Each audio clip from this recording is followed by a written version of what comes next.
जो है परेशान होना, किसी और का ख्याल करना, किसी और की इफ्तारी का ख्याल करना। उस गार्ड का खुद भी रोज़ा था, लेकिन उसने जो है वो 5-10 मिनट 15 मिनट बाहर खड़े होकर वो सिर्फ लोगों को बुला रहा था और आहिस्ता आहिस्ता वो दस्तरखान जो है वो भरता जा रहा था। और वो आपस में लोग कोई भी किसी को नहीं जानता, लेकिन वो वहाँ बैठे और वो आपस में बात भी कर रहे हैं, अच्छा जो है अच्छे तरीके से बात कर रहे हैं, हंस भी रहे हैं। और किया क्या था उन्होंने कि एक देग जो है उनके घर में बनवाई गई थी और वही देग जो है वो बाहर राह चलते लोगों को अफ्तारी करा रही थी। इसका अजर, इसका सवाब कितना है वो तो अल्लाह ताला ही उन्हें जो है वो अजर अता फरमाएंगे। लेकिन वैसे कितने लोग हैं, जितने लोग वहाँ पर अफ्तारी करने गए हैं, मैंने ये सिर्फ देखा और मेरे दिल से दुआएं निकली उनके लिए। और जितने लोग वहाँ पे जिन्होंने अफ्तार किया होगा रोज़ा, वो कितनी ज़्यादा नेकियां जो हैं बटोरी हैं, मैं कहूँगी इस वक्त उन डेंटिस्ट ने, और कितनी ज़्यादा दुआएं जो हैं उनको मिली हैं। तो बहुत अच्छा लगा मुझे ये देख कर। हम पहले भी मैं ये बात कर चुकी हूँ, बहुत सारे लोगों को मैंने देखा है, मैं भी शायद ज़िंदगी में किसी पॉइंट पे इस बात से गिल्टी हुई हूँ कि जब हम कहीं जाते हैं जहाँ पे एक ओपन दस्तरखान होता है, जहाँ पे एक ओपन बुफे होता है, आप जितना चाहें जितना मर्जी जो है वो डाल सकते हैं, तो मैंने देखा है कि लोग उस वक्त ऑब्वियसली भूख लगी हुई होती है, पूरे दिन से कुछ नहीं खाया हुआ होता, प्यास बहुत ज़्यादा लगी हुई होती है, तो लोग इतनी बड़ी बड़ी प्लेटें जो है वो भर कर ले आते हैं और अपने सामने रख लेते हैं। और उसके बाद वो देख रहे होते हैं, पता नहीं शायद ये सोच रहे होते हैं कोई उठा ना ले, ख़त्म ना हो जाए, इसमें से 3-4 बाइट लेंगे, पूरी प्लेट उधर की उधर छोड़ेंगे, जाएंगे एक और प्लेट भर लेंगे। फिर उसके बाद उसमें से 1-2-3 बाइट लेंगे, कोई चीज़ पसंद नहीं आएगी, कोई खाएंगे कोई अच्छी नहीं लगेगी, कोई जल्दी पेट भर जाएगा, कोई होगा ये ना हो ज़्यादा हैवी हो, तो वो जो है वहीं पर छोड़ के जाके दोबारा एक प्लेट भर लेंगे।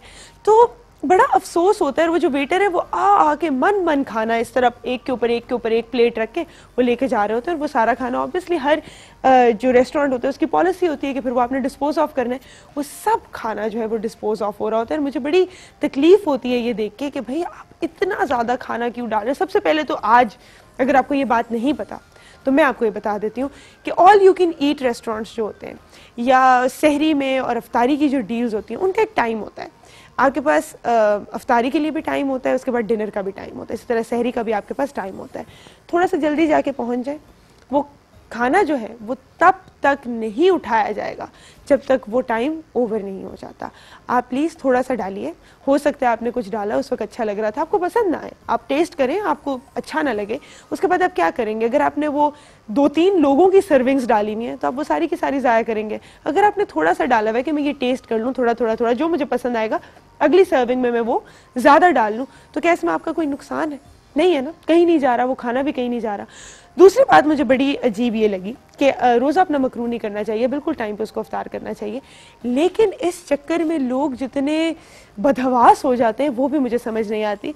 एक इवेंट पे मैं गई थी और वहाँ पर मैंने देखा कि कोई इंसान जो है वो अपनी स्पीच अभी दे रहा है, लेकिन जैसे ही अजान हुई, इवन दो उनके सामने जो है खजूर पड़ी हुई है, उनके सामने जो है पानी पड़ा हुआ है, शरबत पड़ा हुआ है, और जनरली भी यही होता है कि आप थोड़ा सा खाते हैं, उसके बाद आप जाके नमाज पढ़ते हैं, नमाज पढ़ के वापस आते हैं, वरना अगर आप पूरा खाना पीना शुरू कर दें तो नमाज तो गई, थोड़ा तो टाइम होता है मगरिब का। तो मैंने वहाँ पर लोगों को देखा कि जैसे ही अजान हुई किसी ने कोई उसको परवाह नहीं हुई कि सामने कौन बोल रहा है तो कौन क्या कर रहा है, वो उठे गए जी, अपना खाना खोना खा के जी इफ्तारी हो गई है। उसके बाद बहुत सारे लोगों को मैंने देखा कि कोई बाहर जो है उसके लिए नमाज के लिए भी नहीं जाता है, लेकिन वो जो खाना मेरा रोज़ा मकरू ना हो जाए उस चक्कर में जो आप बहुत कुछ करते हैं वो बड़ी अजीब सी बात है। आपने उस वक्त रोज़ा अफ्तार करना है, चाहे आप एक खजूर खा लें, आप 1 गिलास पानी पी लें। अगर आप सफ़र में हैं तो इसका मतलब नहीं है कि आप बदहवास हो जाएं, आप गाड़ी बिल्कुल क्रेजी चलाना शुरू हो जाएं कि किसी तरह मैं घर पहुंचूं और जितने पकोड़े समोसे जो कुछ भी है मैं अपने पेट में डाल लूं, पूरे दिन का रोज़े का मकसद है वो मैं ख़राब कर लूँ। अगर आप कहीं बैठे हुए हैं और किसी इंपॉर्टेंट चीज़ में अगर आपके सामने खाना है, बिल्कुल इफ्तार आप उसी वक्त कीजिए, लेकिन उसका ये मतलब नहीं कि आप हर चीज़ छोड़ के बस इधर उधर का जो है ना उस खाने के ऊपर टूट पड़े। तो ये बड़ी अजीब सी बात है। शादियों में हमें ये नज़र आता है, कहीं पर जब भी खाना खुलता है तो हम देख लेते हैं कि हर किसी की असलियत जो है वो बाहर आ जाती है। कोई ये नहीं सोच रहा होता कि ये बाद में भी मेरे नसीब में है, अगर इस दाने पे मेरा नाम लिखा हुआ है तो ये कहीं नहीं जाएगा, कोई इसको मुझसे नहीं छीन सकता। अगर अल्लाह ताला ने मेरे नसीब में ये रिस्क लिखा हुआ है, अगर इतना साफ सोच लेना तो बड़ा सब्र आ जाता है इंसान के अंदर। अच्छा जी, मैं एक जो है खूबसूरत आपको जो है वो भी रिवायत भी सुनाऊंगी। हज़रत आयशा रज़ी अल्लाह अन्हा जो है वो बयान फरमाती हैं कि नबी करीम सल्लल्लाहु अलैहि वसल्लम एक दिन घर तशरीफ़ लाए तो देखा कि रोटी का एक टुकड़ा जो है वो पड़ा हुआ है। आप सल्लल्लाहु अलैहि वसल्लम ने उसको उठाया, साफ़ किया और खा लिया और फरमाया कि इज़्ज़त वाले की इज़्ज़त करो, इज़्ज़त वाले जो अल्लाह का रिज़्क है इसकी इज़्ज़त करो, क्योंकि अल्लाह का रिज़्क जब कौम से फिर जाए तो वापस नहीं आता। इसलिए जो आपको खाना मिलता है उसको ज़ाया मत कीजिए। प्लेट में जो आप इतना इतना खाना डालते हैं, ये सोच लें कि आपके नसीब में एक कोटा है खाने का। ये मेरा अपना तरीका, ये मेरी जब बचपन में खाना ज़ाया करने की आदत होती है ना, ज़्यादा बदहवास होते हैं, ज़्यादा भूखे होते हैं, लगता है कुछ मिलेगा ही नहीं, अगर मेहमान चले गए बस इसी वक्त है। तो उस वक्त मेरी अम्मी कहा करती थी मुझे कि बेटा सोचो आपकी पूरी ज़िंदगी के लिए ना एक कोटा है खाने का, वो अल्लाह मियाँ ने आपको दे दिया है, और आपने उसके अंदर से चाहे आप आज सारा जमा करके ज़ाया कर दो या आप उसको पूरी ज़िंदगी के अंदर डिवाइड कर लो, आप उसमें से बांटो भी, आप लोगों को भी दो, किसी और का भी रिस्क आप बेहतर कर सको, आप अपना भी खाओ, तो वो कोटा ना आपसे कोई छीन सकता है, ना उसमें से कोई कम कर सकता है, ना उसके अंदर कोई ऐड कर सकता है। वो अल्लाह ताला ने आपका रिस्क लिख दिया है और वही आपको जो है मौत तक जो आपका रिस्क मुकर्रर है वो आपको मिलेगा। आप लेकिन ये कर सकते हो कि उस सारे रिस्क को ज़ाया कर दो, आप उसको जो है एक टाइम पे सारा लेके उसको जो है फेंक दो, ज़ाया कर दो, या आप उसको आराम आराम से जो है वो यूटिलाइज करो। तो आप ये सोचें कि जितना आप रिस्क ज़ाया कर रहे हैं उतना आप रिस्क अपना ज़िंदगी में कम कर रहे हैं। वो चीज़ जो है आगे जाके खुदा न खास्ता आपके ऊपर ऐसे हालात आ जाएं कि फिर जिसको आज आपने ठुकराया है, आपने ज़ाया किया, कल वो आपको ठुकरा दे और रिस्क आपके नसीब में ही ना रहे। तो ऐसा प्लीज़ मत कीजिए। साथ साथ अपना खाना तो बहुत ज़रूरी होता है, लेकिन हमसायों का, नेबर्स का, डोमेस्टिक हेल्प का, बाहर जो आपको लोग नज़र आते हैं, जो मैंने आपको पहली एग्जांपल दी, अफ्तारी कराने का जो एक निज़ाम है उसको भी जारी रखें। और जितनी आपकी इस्तिताअत है, छोटी सी एग्जांपल आपको देती हूँ, मुझे नहीं पता था एक फ़ास्ट फूड है कि उसकी जो डील थी वो थोड़ी सस्ती थी बाकी रेस्टोरेंट से, और जल्दी में मैं थी और मेरे साथ मेरे दो एक और दोस्त थी, तो हमने सोचा कि हम जाके वहीं से डील ले लेते हैं। जब हमने वो डील ली तो वो बहुत ज़्यादा थी, तो उसमें इतने सारे बर्गर, इतने सारे चिकन पीस और ये और वो और ड्रिंक्स, बहुत ज़्यादा कुछ था। तो वो हमें देखते ही पता चल गया कि ये सब हम नहीं खा सकेंगे। तो हमने इरादा किया कि रास्ते में हमें कोई भी और जो मिलेगा तो वो हम उसको भी जो है साथ में शामिल कर लेंगे अपनी अफ्तारी में, हम उन्हें कुछ पकड़ा देंगे ताकि ये खाना ज़ाया ना हो। घर जाके वो खाना फिर जो है अनफॉर्चुनेटली डस्टबिन में जाता है जब रह जाता है, जब पेट भर जाता है। तो ऐसा प्लीज़ मत कीजिए। आज के मैं गेस्ट अनाउंस करती चलूँ। हमारे साथ होंगी अंबर जैदी जो कि मेंटल हेल्थ प्रोफेशनल हैं, और हम बात करेंगे कुछ taboos associated with mental health के। काउंसलिंग कौन से लोग जो हैं, काउंसलिंग में कौन से लोग जाते हैं, जाने के साथ कौन से टैबूज अटैच्ड हैं, जाना चाहिए कि नहीं जाना चाहिए, किसको ज़रूरत होती है मेंटल काउंसलिंग की, तो इसके ऊपर जो है हम बात करेंगे। इसके अलावा हमारे साथ होंगे जाहिद अली और काशिफ अली कवाल, और यहाँ पर सजेगी एक कवाली की महफिल। छोटी सी ब्रेक का टाइम है, ब्रेक के बाद वापस आ रहे हैं।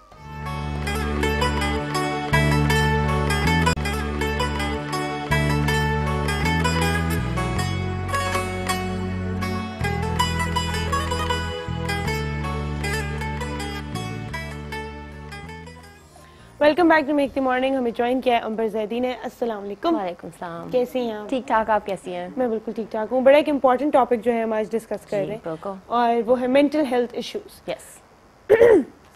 सबसे पहले तो मेंटल हेल्थ है क्या? Let's talk about that. Mental health is जो आपकी जो ज़हनी जो your thoughts and everything is just keeping stress के साथ डील करना इन अ हेल्थी वे। ब्रेकडाउन जो होती है ना हमारी, just have them at a minimum. तो it's basically looking after your mental well being.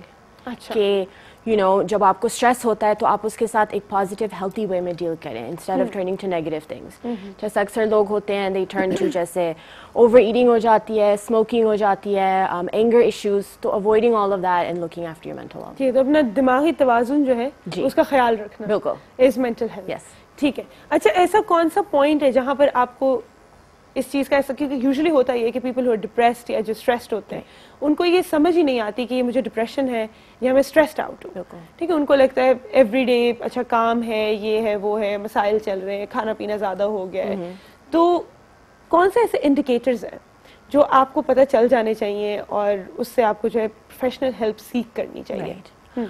उसके लिए एक है ड्यूरेशन होती है ना आपकी, कि आपको फॉर हाउ लॉन्ग आपको ये चीज़ें महसूस हो रही हैं। एंड अगर जैसे आप कह रही हैं ना किस लोगों को पता ही नहीं होता, तो उसमें इन दैट केस आपको ऐसी चीज़ें देखें जो आपके जो लाइफस्टाइल के साथ ना वो अफेक्ट कर रही हों। जैसे आप नोटिस करते हैं कि सुबह उठना आपके लिए थोड़ा मुश्किल हो जाता है, ऑफिस जाते हैं या काम पे जाते हैं, लोगों से आप इतनी बातचीत नहीं करते, कि सोशलाइजिंग थोड़ी कम हो जाती है, और आपका दिल ही नहीं चाहता कि आप किसी से बात करें। तो यूजुअली ये थोड़े मेजर इंडिकेटर्स होते हैं। और फिर उसके बाद अगर आपको ये सिम्टम्स आप रिकग्नाइज करते हैं, तो फिर अगर आपको ऐसे लगता है कि 4 हफ्ते या 6 हफ्ते से ज़्यादा हो रहा है, 4 to 6 वीक्स, तो देन आपको यूजुअली होता है इंडिकेशन कि आप हेल्प सीख करें। अच्छा, हमारे यहाँ ये इतना टैबू क्यों है सीकिंग हेल्प? मतलब जैसे ही हम बात करते हैं कि अच्छा मैं किसी साइकोलॉजिस्ट के पास हूँ, सबसे पहले even when you talk to your friends और आप अपने दोस्तों कहते हो मुझे लगता है मुझे हेल्प की जरूरत है, तो मैं पागल हो तुम जो तुम्हें हेल्प की जरूरत है, कोई मसला नहीं है तुम्हें, कोई जरूरत नहीं अपने ऊपर ये चीजें हावी करने की, ड्रामे ना करो, ये ना करो। सो ये क्यों है ये बात? ये I am not really sure ये क्यों है, एंड ये सिर्फ पाकिस्तान में नहीं, आई थिंक ये पूरी दुनिया में है। एंड आई थिंक इसका कॉन्सेप्ट ये है क्योंकि हमें अगर कोई चीज़, जैसे अगर मेरा बाजू टूटा हो और समथिंग और मैं डॉक्टर के पास जाऊँ तो लोग कहते हैं अच्छा ठीक है हमें नज़र आ रहा है आपको कोई मसला है, लेकिन मेंटल हेल्थ एक ऐसी चीज़ है हमें नज़र नहीं आता ना हमें इतना समझ आता है, बिकॉज हर किसी बंदे के साथ डिफरेंट सिम्टम्स होती हैं, चाहे डिप्रेशन बहुत डिफरेंट होती है हर किसी बंदे में। तो आई थिंक इट्स बिकॉज हमें नज़र नहीं आता तो हम उसको इतने आराम से इग्नोर कर देते हैं एंड हमें इतने उसके इफेक्ट्स का पता नहीं होता। तो इट्स जस्ट बिकॉज लोगों को एडमिट नहीं करना चाहते कि they need help, they have a problem, you know. तो I think it's just that, इसके अलावा कुछ है? अगर मैं थोड़ा सा ग्रास रूट सोसाइटी के जो प्रॉब्लम्स है उसके ऊपर जाऊँ ना, यूजुअली हमारे यहाँ हर चीज़ जो है ना एक होता है कि इस खातून का रिश्ता होगा कि नहीं होगा, या इस मर्द का रिश्ता होगा कि नहीं होगा, या आगे जो है फैमिली में ये प्रॉब्लम्स नहीं आए, बच्चों में ना आए, तो वो भी एक पर्दा जो है ना इसके ऊपर डाला जाता है कि नहीं आपने नहीं जाना, आपने इस बारे में बात नहीं करनी। आपको अगर हल्का सा स्ट्रेस रिलेटेड इशू भी है, sometimes you do need help, ठीक है, और उसके लिए अगर आप चले गए तो आपको 1000 बातें सुनने को मिल जाती हैं कि ये तो खानदान में बात मशहूर हो जाएगी और ये हो जाएगा वो हो जाएगा।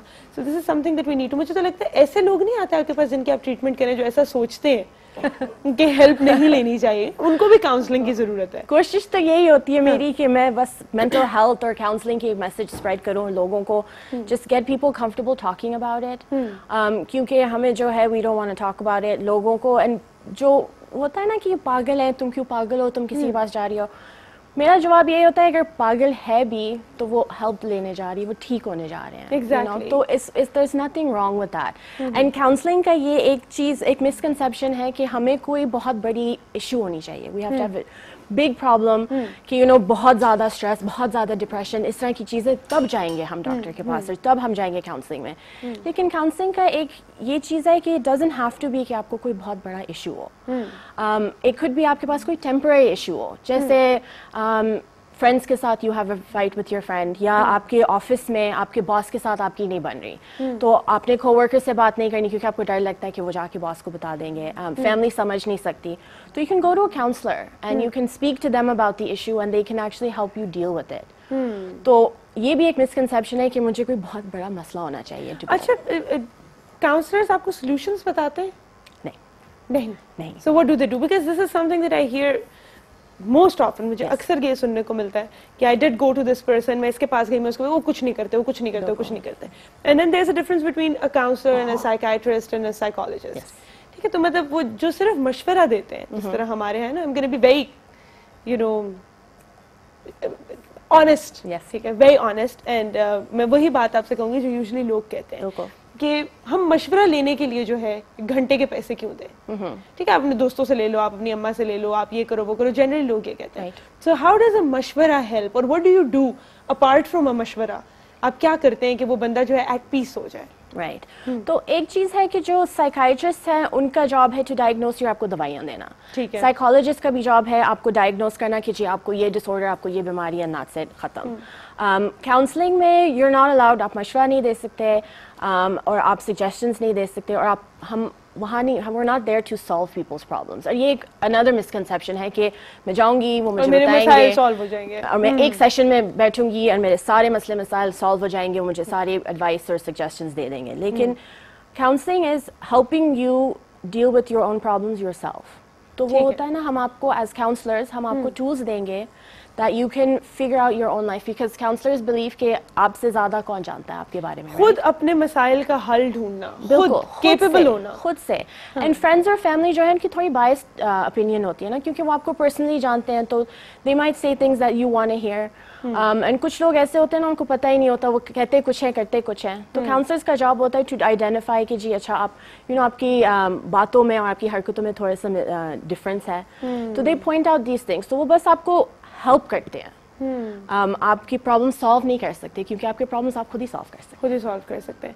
अच्छा, कॉन्फिडेंशियलिटी का क्या होता है कि मतलब अगर मैंने आके आपको यू नो मैं कुछ ऐसा कर बैठी हूँ जिसके साथ I can't come to terms with it कि मैंने ऐसा कर दिया, and that's actually you know a crime और समथिंग, तो फिर क्या सिचुएशन होता है if they come to you and they tell you? Isn't it a burden on you too? It is, but that's something we know when we take the job. लेकिन उसमें ये है कि counseling में confidentiality बहुत बड़ी चीज़ है. We are not allowed to discuss anything. Except for जैसे अगर हमारे पास कोई बंदा आता है and वो कहता है या तो मैंने अपने आप को मार दूंगा या मैं किसी और को मार दूंगा, then फिर तो हमें होता है कि legally हमें immediate threat है क्योंकि जी immediate threat, फिर हमें report करना पड़ता है. लेकिन aside from that जितनी बातें होती हैं, counselors के अपने counselors होते हैं.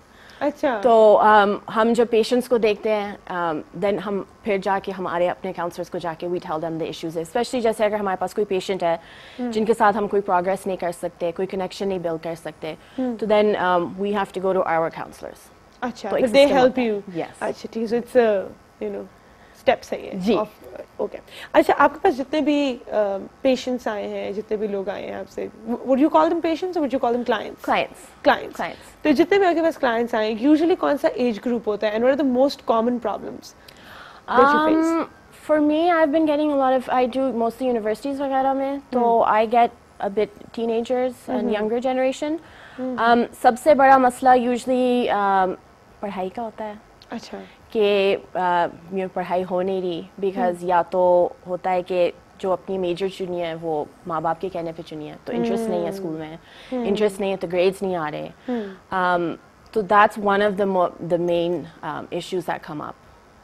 And then also there is a few drug related issues, लेकिन पीपल आर नॉट वेरी बात नहीं करना चाहते उसके बारे में. Very open about, they don't even realise कि किस एक्सटेंट पे that abuse is not just for fun anymore. You know, वो actually एक problem बन चुका है. You start off with peer pressure, you start off to look cool, लेकिन उसके बाद वो आपकी कब, you know, if it's आपके normal life processes के बीच में वो hindrance बन रहा है. So that's obviously an issue. और ये अक्सर लोग नहीं realize करते. बिल्कुल नहीं करते, क्योंकि एक तो awareness भी नहीं है, ना education है. हम अपने जो बच्चे हैं स्कूल में necessary होता है कि आप उनको थोड़ा सा educate करें about drugs, उनकी effects, ज़्यादा यूसेज से क्या होता है, क्योंकि उनको पता ही नहीं है ना. वो ड्रग्स मिक्स करते हैं, they're smoking, they're doing इतनी सारी चीजें, क्योंकि उनको पता ही नहीं है कि उनकी साइड इफेक्ट्स कोई हार्मफुल इफेक्ट नहीं, कोई लॉन्ग टर्म इफेक्ट नहीं है. सिर्फ वीकेंड्स को कर लिया तो क्या बड़ा मसला.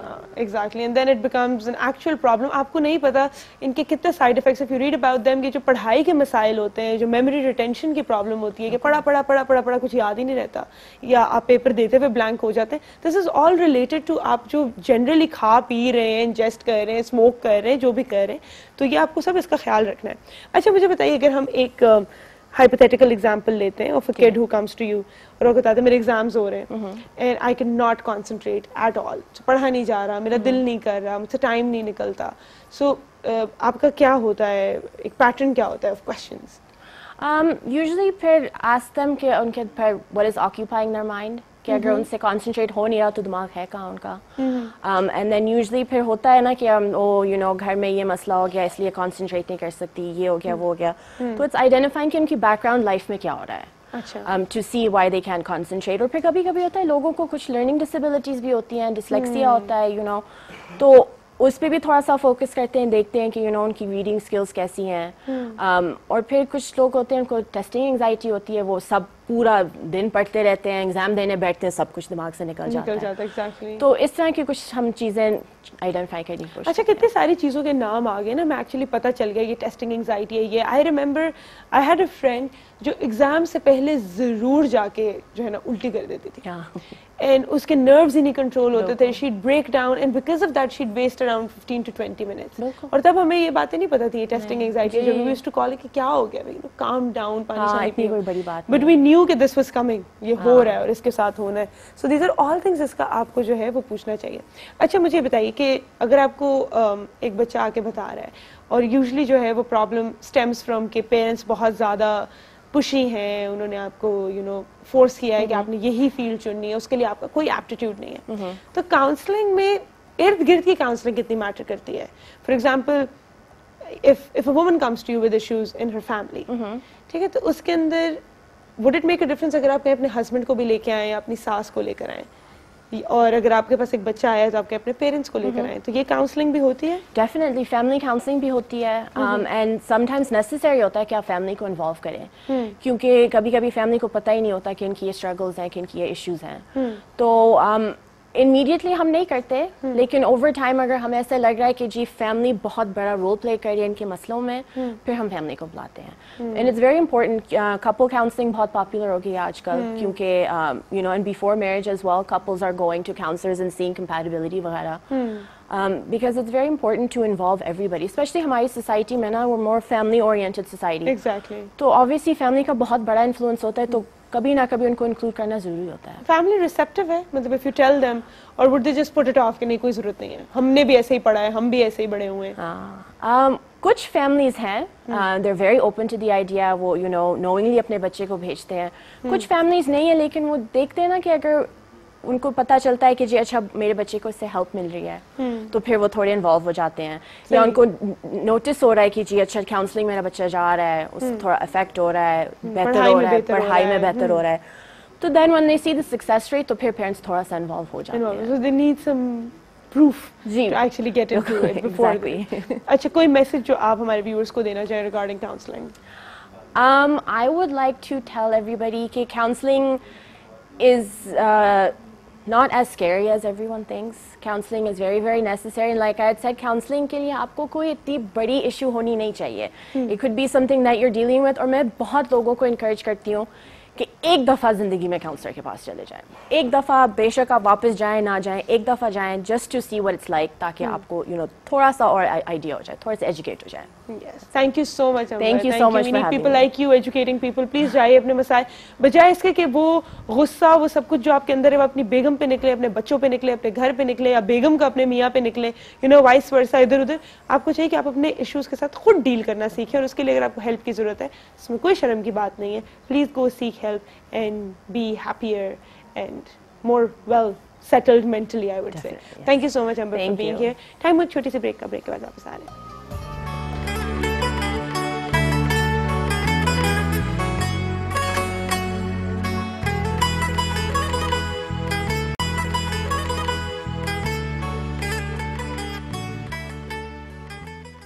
मेक द मॉर्निंग में एक बार फिर खुशामदीद। हमें ज्वाइन किया यहाँ पे जाहिद अली काशिफ अली मते खान कवाल, उस्ताद बड़े करमदीन खान के पोते और उस्ताद मते खान धपई वाले के बेटे भी हैं।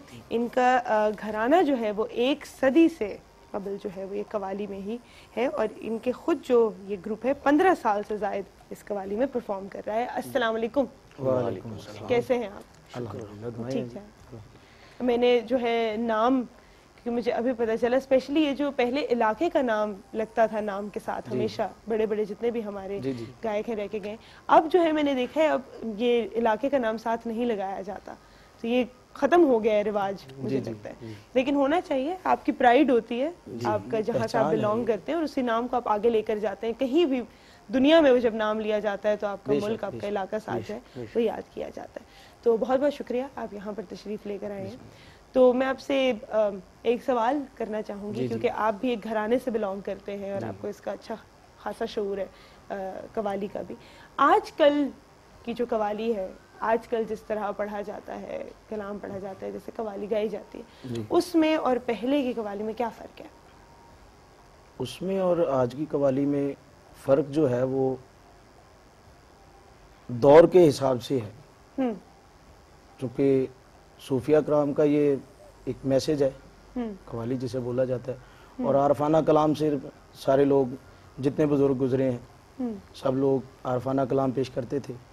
आजकल कुछ वेस्टर्न ट्रेंड हो गया है, सारा चेंज हो गया है, तो सुनने वाले भी वैसे ही हैं, लेकिन जो असल कवाली सुनने वाले हैं वो भी हैं अभी, और सुनते भी हैं, और अल्हम्दुलिल्लाह हम करते भी हैं।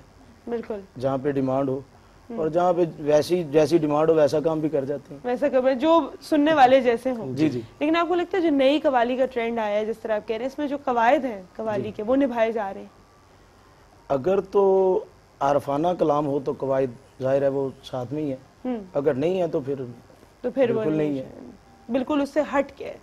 तो वो जो एक नया ट्रेंड, एक नए तरीके की कवाली जो है, बिल्कुल नया हो गया, सूफी रॉक भी कहते हैं और कुछ और भी कहते हैं, वो बना दिया गया है। लेकिन इसकी खूबसूरती अपनी जगह, और इसके चाहने वाले और इसके सुनने वाले जो है वो अभी भी हैं, और आप दुनिया में कहीं भी चले जाएं आपको जरूर वो लोग मिल जाते हैं, और वो समा ही एक जो है वो मुख्तलिफ होता है, बिल्कुल डिफरेंट होता है। आज आप हमें क्या सुनाने जा रहे हैं? हम सबसे पहले एक हमद सुनाएंगे जी जरूर। रिकॉर्ड।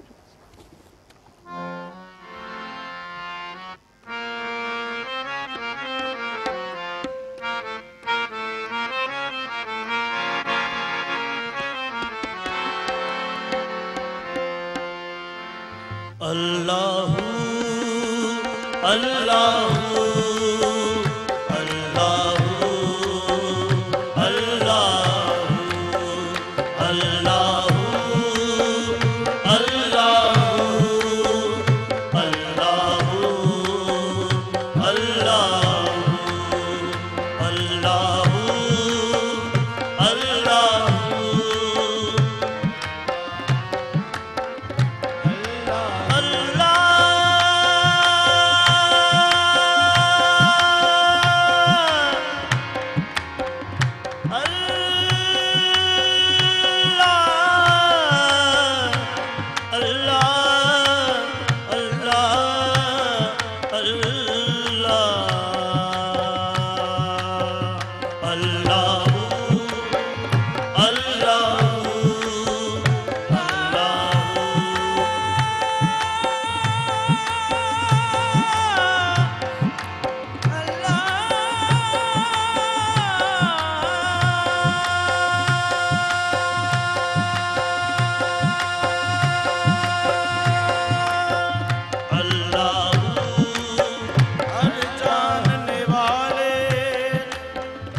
कुदरत से ही तेरी तुझे पहचान लिया है, कुदरत से ही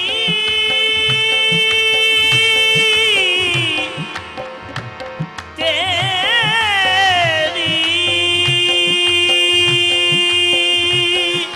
तुझे पहचान लिया है। छुप कर भी तेरा राज ज़माने पे आया है, छुप कर भी तेरा राज ज़माने पे आया है। बिन देखे तुझे सबने खुदा मान लिया है। बंदे हैं हम तुम्हारे, बंदे हैं हम तुम्हारे, परवरदिगार तू है।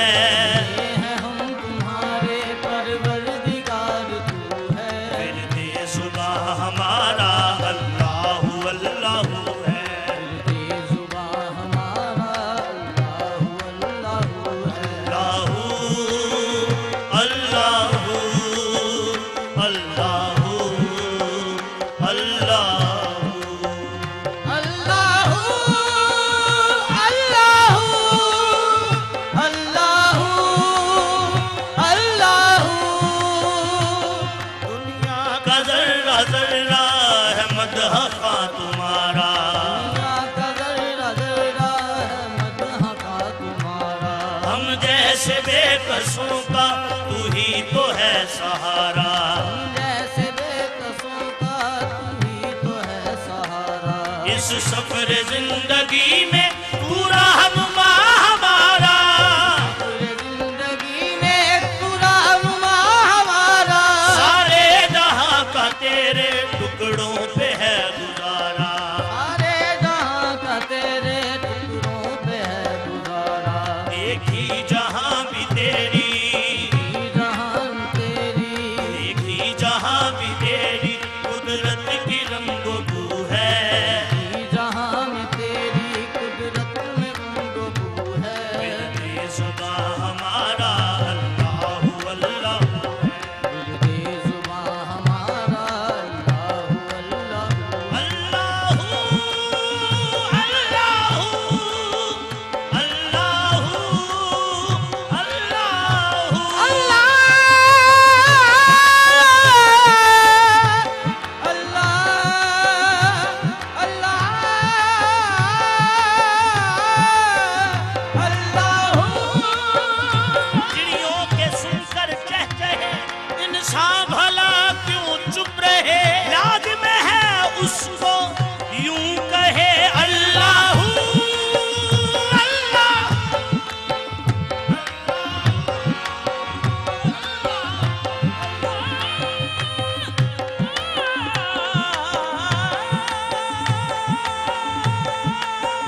तेरी शान लम यज़ल है, तू करीम बेकरा है। तेरी शान लम यज़ल है, तू करीम बेकरा है, तू करीम बेकरा है। जो खत्म हो सके ना तू ऐसी दास्तां है, हम पुरखता है बंदे तू हमारा पासबा है, साहान ज़ात तेरी तख्लीक से आया है, ज़ात तेरी तख्लीक से आया है। दोनों जहां में मौला, दोनों जहां को मौला तेरी ही जुस्तजू है, फिर बेज़ुबां हमारा अल्लाह अल्लाह है, अल्लाह अल्लाह अल्लाह अल्लाह।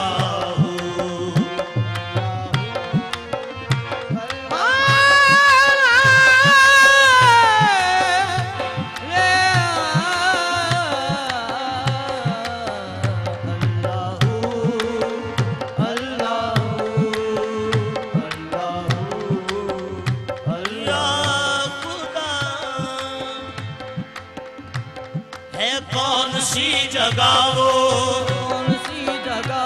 है कौन सी जगह वो मौला जहां नहीं है, है कौन सी जगह वो मौला जहां नहीं है, अर्शो फरश दिलो जा इनमें कहाँ नहीं है, हर दिल तेरा मकान है फिर भी मकान नहीं है, हर दिल तेरा मकान है फिर भी मकान नहीं है,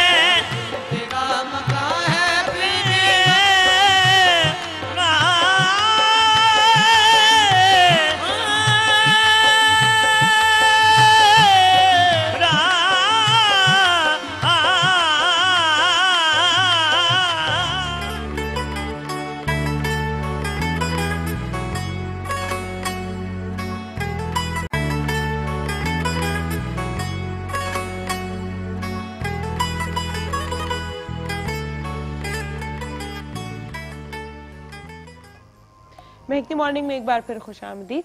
हम आगे अपनी इस कवाली की महफिल को बढ़ाते हैं। क्या सुनाने जा रहे हैं हम? जी हम अब एक नात शरीफ सुनाएंगे, नात शरीफ ने हमद के बाद नात ही बनती है। जी जी जरूर। किसकी लिखी गई है थोड़ी सी बता? ये शायर हैं फैसलाबाद से, इकबाल रांझा, अच्छा उनकी लिखी हुई है। पहले हमद भी हमने उन्हीं की सुनाई है, अच्छा अब नात शरीफ भी उन्हीं की सुनाई। जरूर प्लीज शुरू कीजिए।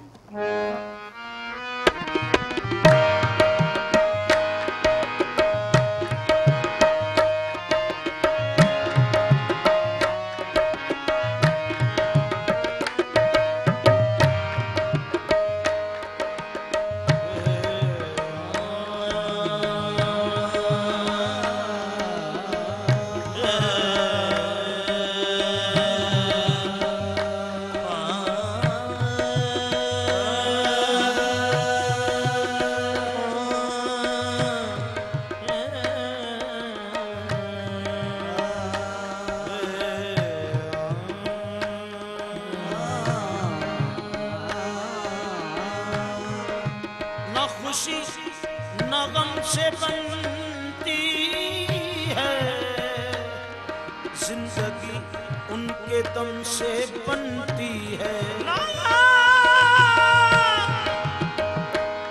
ना खुशी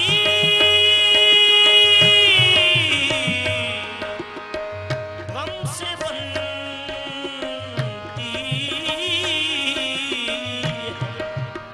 जिंदगी उनके दम से बनती है। बात अंबर यूं ही नहीं बनती, बात उनके करम से ये करम मुझ पर हुआ है, ये करम मुझ पर हुआ है। सैयदे अबरार का ये करम मुझ पर हुआ है।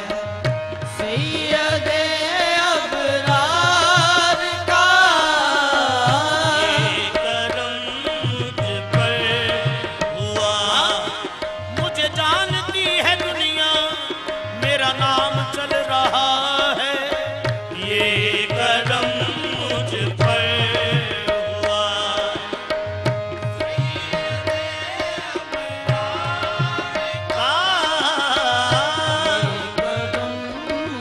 है जज्बे इश्क तूने बड़ा मर्तबा दिया, जज्बे इश्क तूने बड़ा मर्तबा दिया। है जज्बे इश्क तूने बड़ा मर्तबा दिया। जज्बे इश्क तूने बड़ा मर्तबा दिया। मुझको दरे रसूल का मंगता बना दिया, ये करम मुझ पर।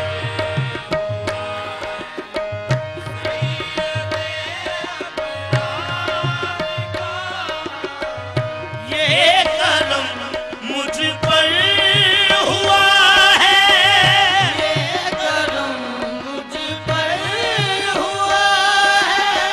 सैयदे अबरार का ये करम मुझ पर हुआ है। सैयदे अबरार का सब पुकारा जा रहा, सब पुकारा जा रहा, तैबा के बाजार का पुकारा जा रहा। तैबा के बाजार तैबा के बाजार का सब पुकारा जा रहा।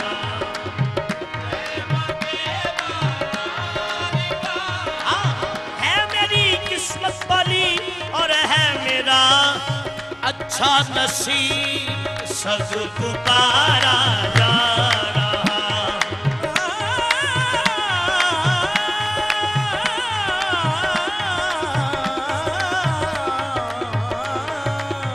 सब पुकारा जा रहा। हमें आशिकी से पहले मुझे कौन जानता था, हमें आशिकी से पहले मुझे कौन जानता था। हमें आशिकी से पहले मुझे कौन जानता था। हमें आशिकी से पहले मुझे कौन जानता था। तेरी जात ने बना दी, तेरी जात ने बना दी मेरी जिंदगी फसाना, सब पुकारा जा रहा। कहाँ वो मदीना, कहाँ मैं कमीना, सब पुकारा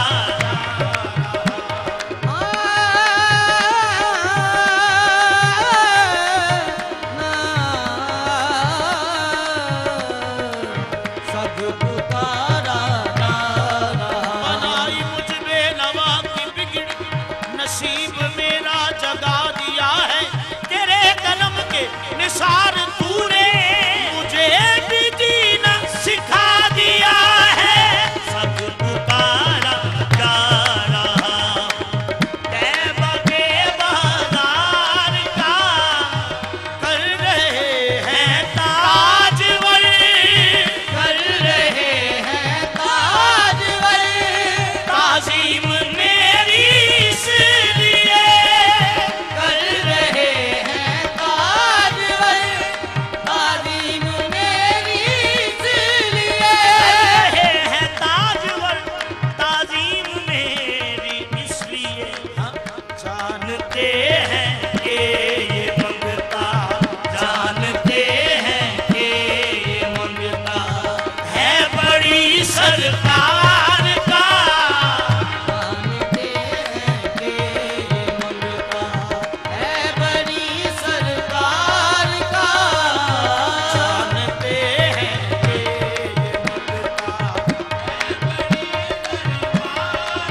नवाजिश हो रही है, नवाजिश हो रही है, सदकाए हसनैन में, ये नवाजिश हो रही है, सदकाए हसनैन में, जी सदकाए हसनैन में, जी सदकाए हसनैन में,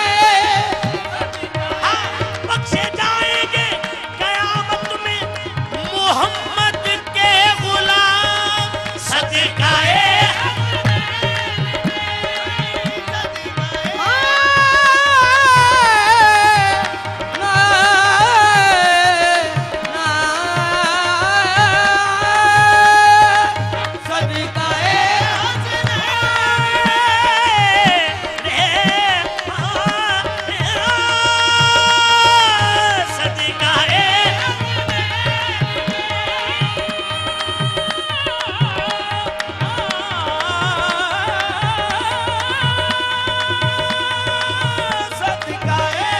या खुदा मदीने में जाऊं और वापस ना आऊं, सदकाए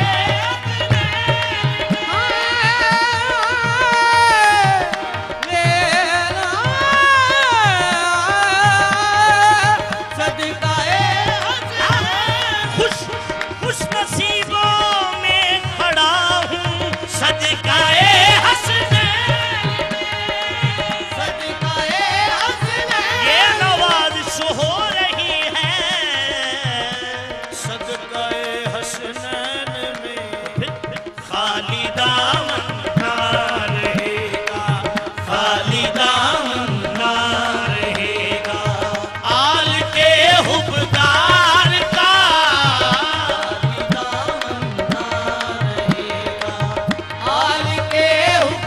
खाली दामन ना रहेगा, आल के हुबदार का खाली दामन ना रहेगा।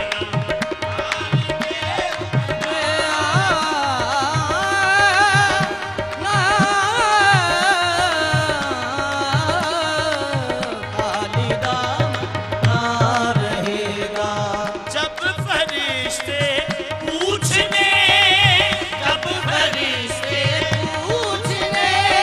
आ जाए मेरी राहत में, जब फरिश्ते पूछने आ जाए मेरी राहत में, जब फरिश्ते पूछने आ जाए मेरी राहत में, उनसे कह दूंगा कि मैं हूँ, उनसे कह दूंगा कि मैं हूँ, मदह का सरकार का, उनसे कह दूंगा कि मैं हूँ।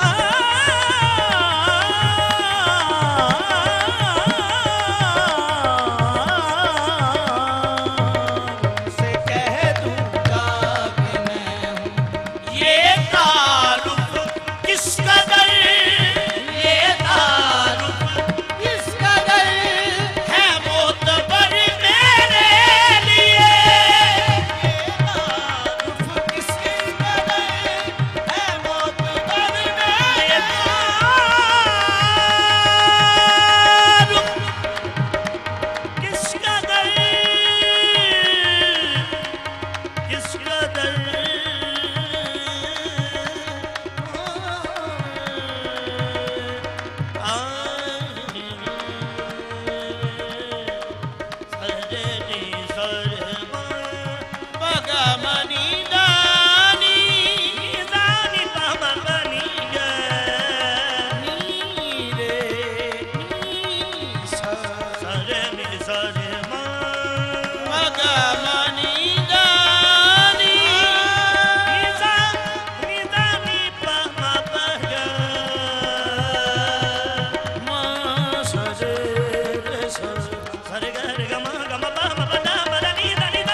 कश कहते हैं मुझको, झाड़ू कश कहते हैं मुझको, आका के दरबार का कश कहते हैं मुझको, आका के दरबार का।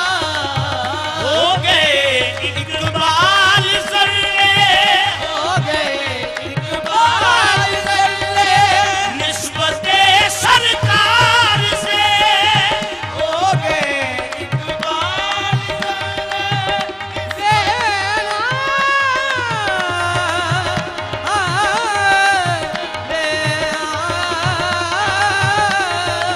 हो गए इकबाल सर्रे, निस्बते सरकार से, जिनके हाथों में है दामन, जिनके हाथों में है दामन, अहमदे मुख्तार का, के हाथों में है दामन, अहमदे मुख्तार का। अब पुकारा जा रहा, तैबा के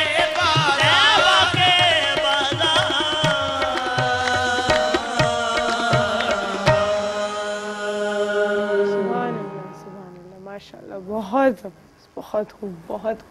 टाइम एक छोटी सी ब्रेक के बाद आप साथ।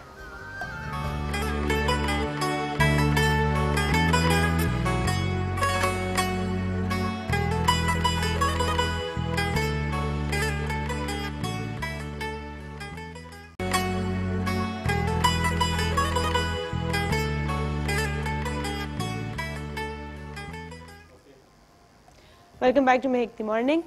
जी, अगली हम नात किसकी सुनने जा रहे हैं? जी, अगली नात हम मलक हसन महमूद साहब हैं, जी उनकी नात पेश कर रहे हैं। जरूर।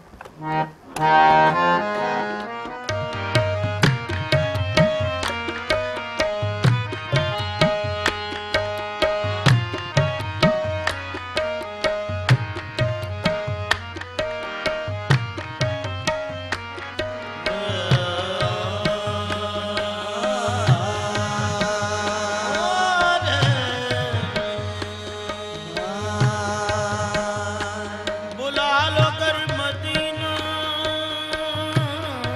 में, तो मेरी जिंदगी होगी, मैं जाली चूम लूंगा, तब मुकम्मल बंदगी होगी, मजा आ जाएगा, मजा आ जाएगा, मुझको जमाने में गदाई का चौकासा हाथ में होगा, मदीने की गली होगी, मदीने की हम, मदीने की हम राह गुजर मांगते हैं, हम राह गुजर मांगते हैं, मदीने की हम राह गुजर मांगते हैं, मदीने की हम राह गुजर मांगते हैं, मदीने की हम राह गुजर मांगते इस हैं। इल्तजा के बाद कोई इल्तजा नहीं, बस मदीने की हम राह गुजर मांगते हैं, हम राह गुजर मांगते हैं। चला जाऊं गुबारे राह बनकर, चला जाऊं गुबारे राह बनकर, जो किस्मत में मदीने का सफर हो, मदीने की हम राह गुजर मांगते, मदीने की हम राह गुजर मांगते हैं, मदीने की हम राह गुजर मांगते हैं। हबीबे खुदा का, हबीबे खुदा का नगर मांगते हैं, खुदा का नगर मांगते जी बस हबीबे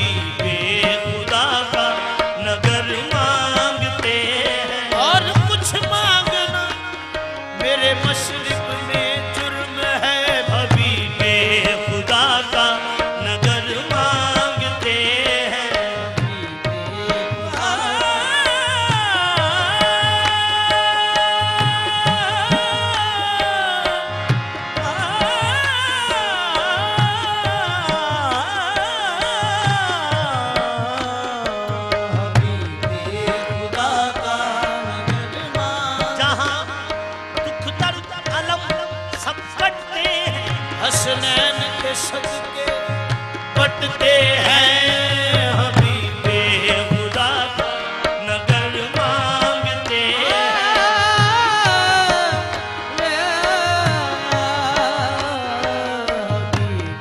जमाल मुस्तफा का नूर है दिल के नगीने समंदर में सफीना समंदर है सफीने मुकद्दर का लिखा तो सबको देता है खुदा लेकिन जो किस्मत में ना लिखा हो वो मिलता है मदीने में हबीबे खुदा का नगर मांगते हैं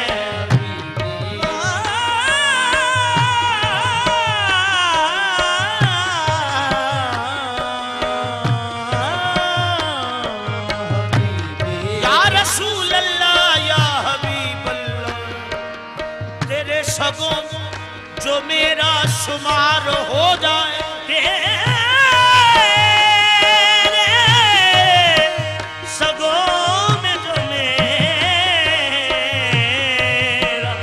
शुमार हो जाए तेरे सगों जो मेरा शुमार हो जाए ये खाकसार भी फिर ताजदार हो जाए हबीबे खुदा का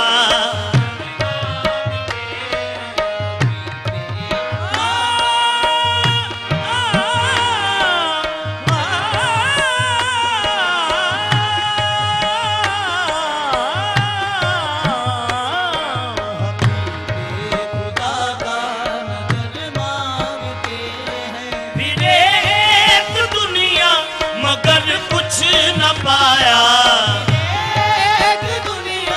मगर कुछ न पाया फिर एक दुनिया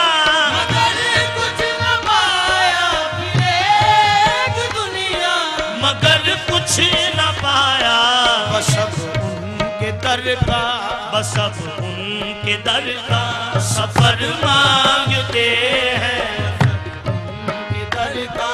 सफर मांगते हैं बस अब उनके दर का सफर मांगते हैं दर का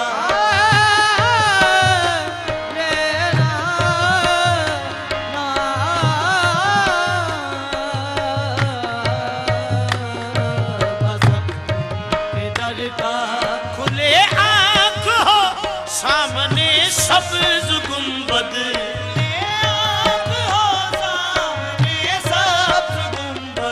खुले आँख हो सामने सब खुले आँख हो सामने सब्ज गुंबद इलाही हमें सहर मांगते हैं सहर मांगते हैं सहर मांगते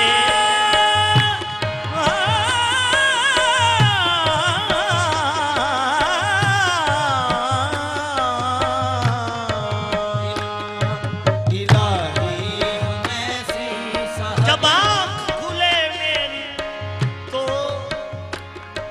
मदीने की हवा हो इलाही शहर कसम उनके प्यारे रुखे बतहा की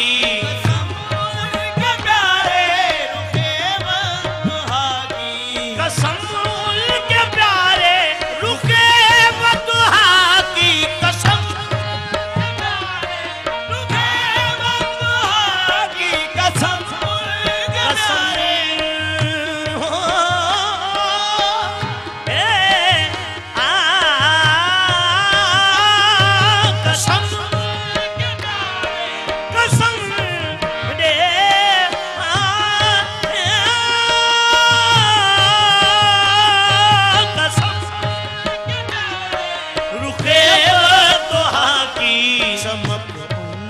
शमसो चमक उनसे शमसो कमर मांगते हैं शमसो कमर मांगते हैं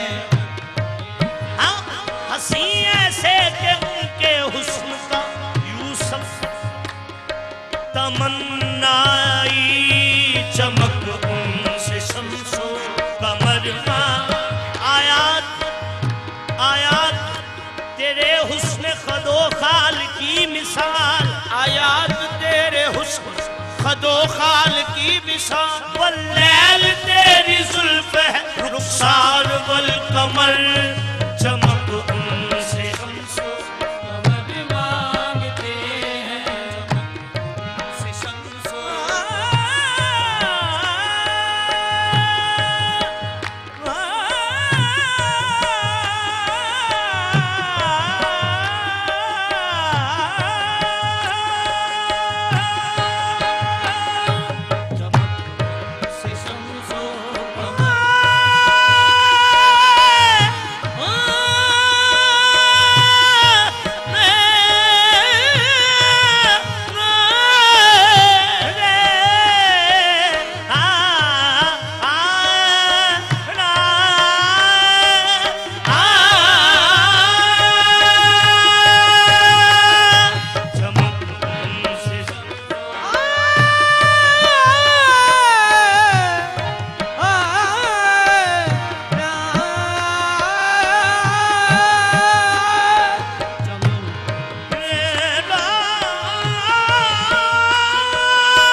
सफीना लिख दे डूबे न कभी मेरा सफीना लिख दे जन्नत भी गवारा है मगर मेरे लिए है कातबे तकदीर मदीना लिख दे मगर कमली वाले कदर मांगते हैं मगर कमली वाले कदर मांगते हैं हसन याद में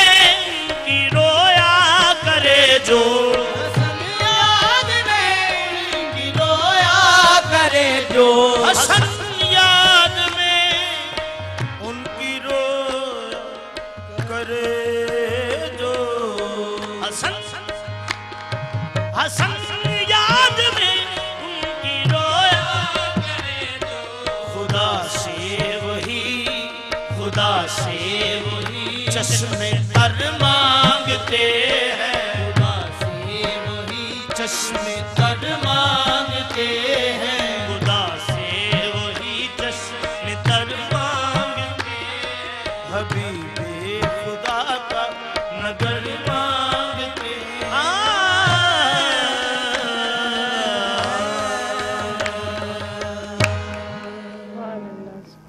माशाल्लाह, बहुत खूब। छोटी सी ब्रेक का टाइम है, ब्रेक के बाद वापस आ रहे हैं।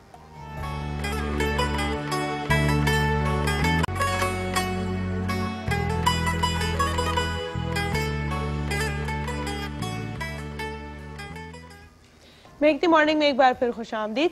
एक दफ़ा फिर आपको बताती चलूँ कि रमज़ान का महीना है, तो आप में से बहुत सारे लोग ज़कात दे रहे होंगे, खैरात कर रहे होंगे, एहतियात कर रहे होंगे, लेकिन क्या आपको मालूम है कि आपकी ये खैरात और ज़कात कहाँ जा रही है, किन लोगों तक पहुँच रही है और किस मकसद के लिए इस्तेमाल की जा रही है। गवर्नमेंट ऑफ पाकिस्तान का एक बहुत ही अच्छा इनिशिएटिव है, जिसमें उन्होंने हमें पहले तो आगाह किया है कि बहुत सारे ऐसे इदारे हैं जो कि प्रिटेंड करते हैं कि जैसे वो खैरात और एहतियात और ज़कात जो है वो सही जगह पर लगा रहे हैं, ह्यूमन फ्रेंडली जगहों पर लगा रहे हैं, लेकिन असल में जो आप ही के मुल्क के लिए जो है नुकसान देने वाली इस तरह की जो चीज़ें हैं उसके अंदर ये चीज़ें लगाई जा रही हैं, और इन रिटर्न वो आपको भी नुकसान देती हैं, आपके मुल्क को भी, और हकदार तक नहीं पहुंचता। आपकी जिम्मेदारी है कि कोई भी खैरात एहतियात, कोई भी पैसे देने से पहले आप थोड़ी सी छानबीन करें, थोड़ा पूछ गूछ करें, पता लगाएं कि आपके पैसे किस मकसद के लिए कहाँ लगाए जा रहे हैं और क्या वो ऑर्गेनाइजेशन जो है वो जेन्युइन है कि नहीं।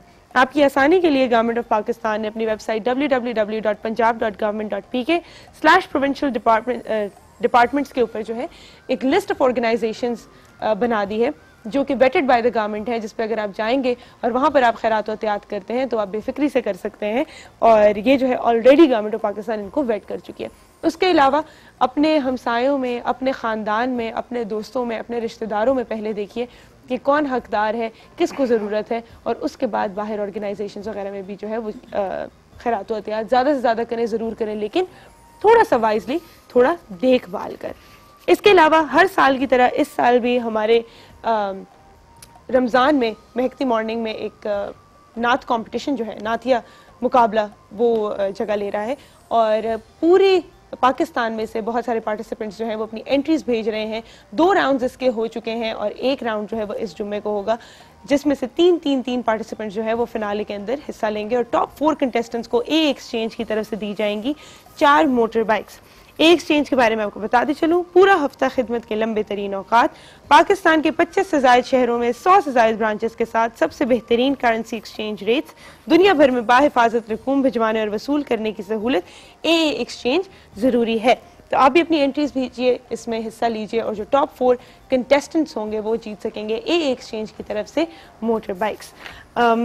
बहुत बहुत शुक्रिया, आप लोग यहाँ पर तशरीफ़ लेकर आए, बहुत शुक्रिया। बहुत खुशी होती है यहाँ पर आप आते हैं और हम नातिया कलाम सुनते हैं, हम सुनते हैं। अल्लाह ताला आपको इस महफिल का अजर दे, आपको बहुत सारी कामयाबी दे, और आप हमारे पास आते रहें, तशरीफ़ लाते रहें, महफिल से जाते रहें। बहुत बहुत शुक्रिया, अपना बहुत ख्याल रखिएगा। Thank you so much for watching महकती मॉर्निंग। अल्लाह ताला आप सबको अपने ज़मान में रखे, और आज की इस महफिल का अख्तिताम जो है वो एक खूबसूरत सी कवाली से करेंगे, पंजाबी की। हकीम दिलावर हुसैन दिलबर ये लेट हैं जी, उनकी लिखी हुई है, वो पेश करें।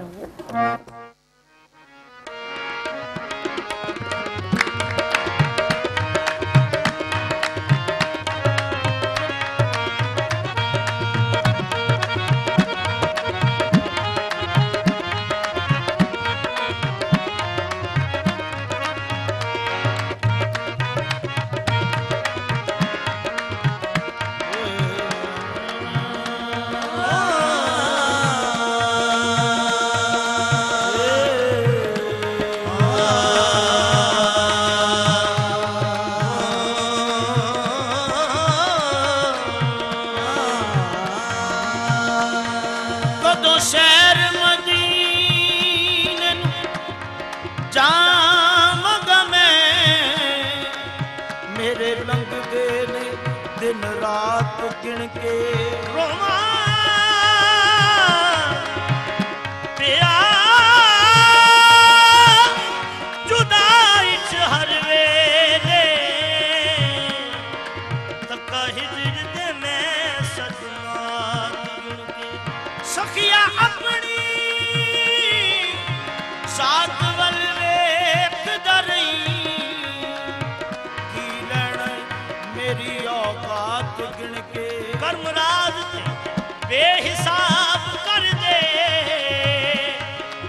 ਅਸੀਂ ਦੇਂਦੇ ਨਹੀਂ ਕਦੀ ਖੈਰਾਤ ਗਿਣ ਕੇ ਇੱਕ ਵਾਰੀ ਅਰਬੀਆ ਲਜਪਾਲਾ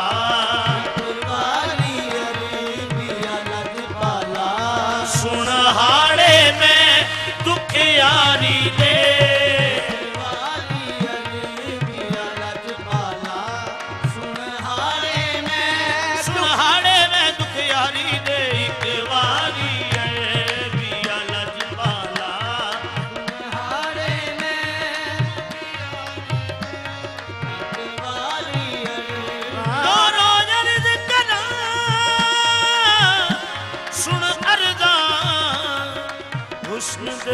सरदार लाख लमाए शान तेरी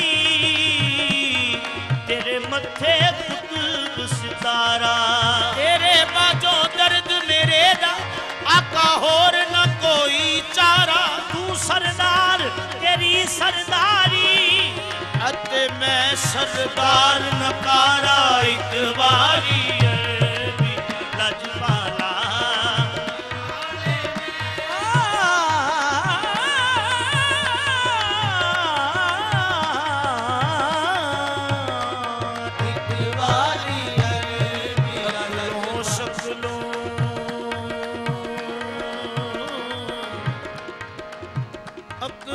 सकलो मैं नाकस शाह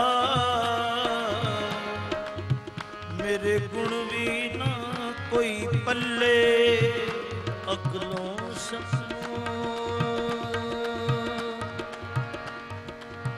मैं नाकस शाह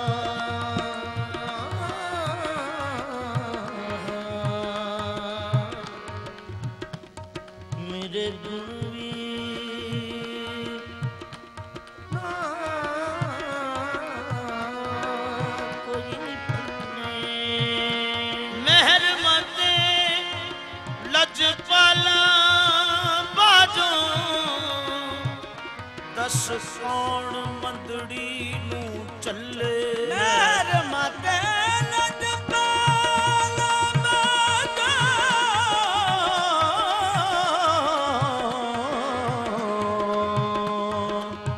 दस कौन मंदड़ी नू चले मैं मंदड़ी साया मैं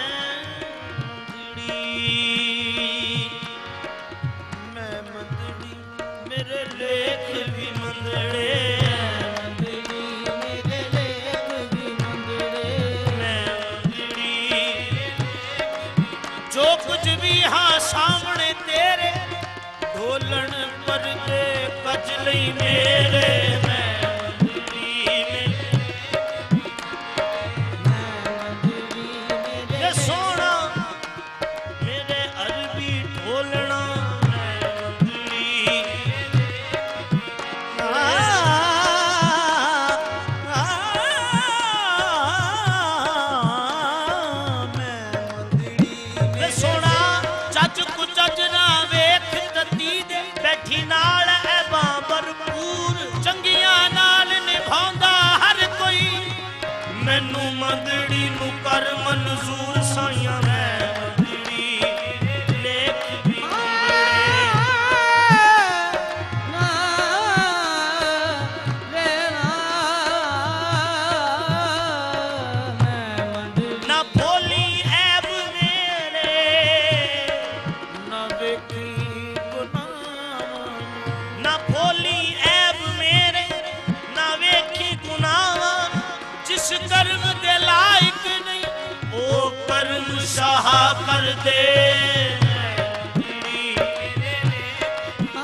तेरे हो जन भाग सवले एक बारी